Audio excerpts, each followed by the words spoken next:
So there is some serious potential business proposition to using Mac computers in the small business and the medium, or in the enterprise, I should say.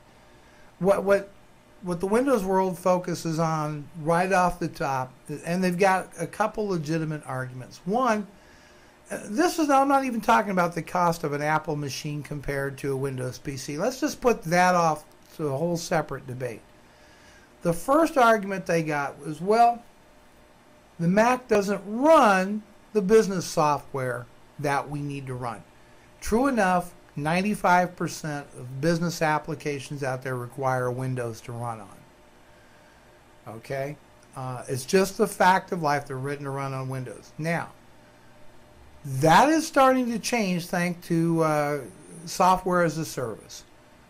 Right? Zoho and Google and all the others out there, that's starting to change. Microsoft's going to have their own cloud-based Office application. So if it can run in a browser, then that's suddenly becoming more and more of a moot point. But a lot of smaller companies use older software. They buy a software package, they get it the way they want it, and they don't change. They'll still use that thing for years and years and years.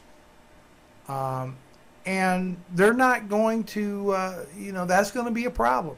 They're going to they continue to try to find hardware that will run that software package, because maybe they're in a specialty business and they paid a lot of money for an engineering application or something like that. If that Macintosh can't run it, they're not going to buy it. So that's a very real consideration. Legacy application support. If the Mac can't run it, we're not going to buy it. We know that an XP box will run it just fine. If the Mac don't, that's going to be a problem. And of course, not everybody's going to jump on the software as a service bandwagon. They're just not going to do it. Hey, Myra Decay, how you doing? Welcome to today's show. Always good to have you here. They're not going to jump through those hoops. They're not going to spend the money. Can't blame them. All right, so that's one area of resistance that they run into. Secondly, is support. A lot of companies, when they have their own IT department, and I'm not trying to do a gross generalization here, but a lot of them, their IT staff is very well versed in the world of Windows. They don't know really Macintosh. They don't want to support two different systems.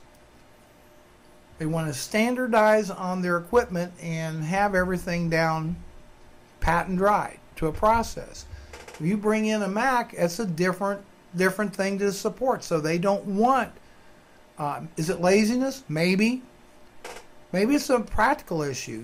When you can bring 30 workstations online, you create you image a drive and you pop them in there and take off. That's what they want to do. So they really don't want to spend the money on supporting Macs and Windows. It's got nothing to do with what the machines cost to begin with. So this is another valid argument that that the industry, that's small to mid-sized companies, anybody comes up with. We don't want to support two platforms. They're going to support, if we're going to support another platform, maybe we would support a Linux platform over something like Ubuntu or Fedora or something like that before we would necessarily support a Macintosh. So those are kind of the couple big arguments that lead to that resistance of using Macs in the marketplace. And then you can throw in, on top of everything else, it costs us a lot more money to acquire Macs up front than it does buying Windows boxes.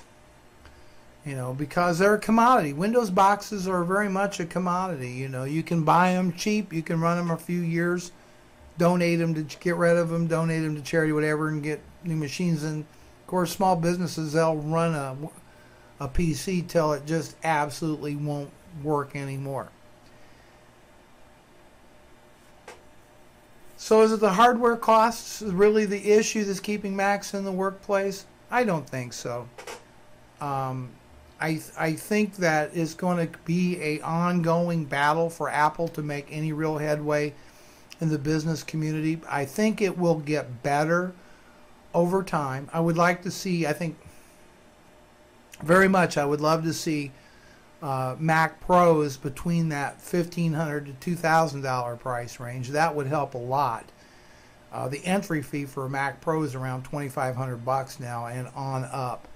So that would certainly help. If there was a computer that was between the iMac and the Mac Pro, it's almost Apple needs to develop a machine that that's reasonably priced, that can go into the small business space and be justifiable.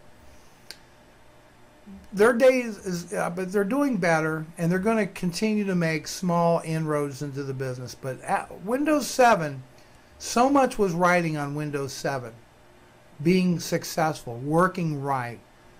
Microsoft had a lot of poison on it, and unfortunately for Microsoft, I don't think they're going to blow it with Windows 7 like they did Vista. And that, I think, is a game changer with Apple's designs on the mid-size enterprise.